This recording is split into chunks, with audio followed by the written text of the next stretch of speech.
You've spoken very eloquently, and I don't know what there is left to say, but that's never stopped me before, so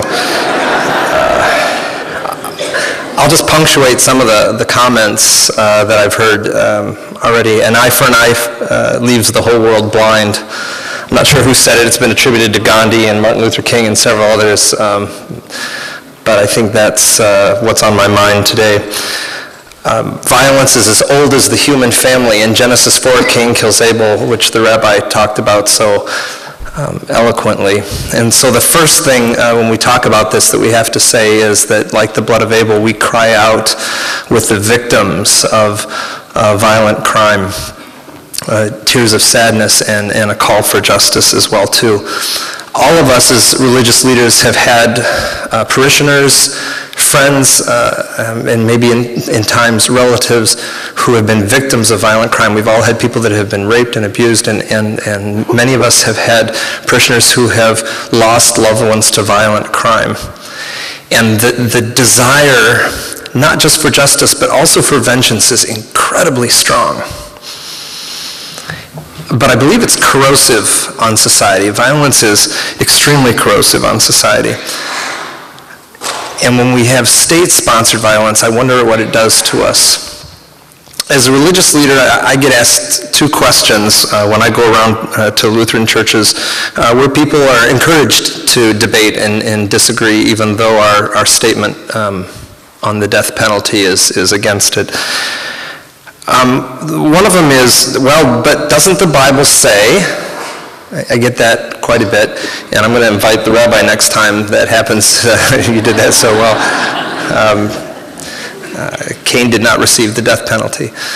But also, I'll say yes, but in the Sermon on the Mount, which is in the lectionary coming up really soon, Jesus says, you've heard it said, an eye for an eye and a tooth for a tooth, but I say to you, and then he says things like, turn the other cheek, love your enemies, pray for those who persecute you. He turns the law on its end. And in John 8, with a woman caught in adultery, which, when you're caught in the very act of adultery, the first question is, so where's the guy? I mean, he sees that injustice is already being committed right there. This is mob violence, and Jesus says, whoever's without sin casts the first stone. The other question I get asked a lot is, what if it was your child? Wouldn't you want to kill the perpetrator? And that question has haunted me over the years, and I've thought about it an awful lot, because any parent has to be honest and say, well, yes, I'd want to do it myself, really slowly. And honestly, that's the honest feeling. But then when I sit and think about it, I think, I hope someone would stop me. Because what would that do to me? What would that do to my soul to be the perpetrator of such a thing? And am I not then becoming that which I abhor so very much? And then finally, moving away from the theological to just the practical, I think it's an effective deterrent. States with the death penalty have the highest rate of violent crime.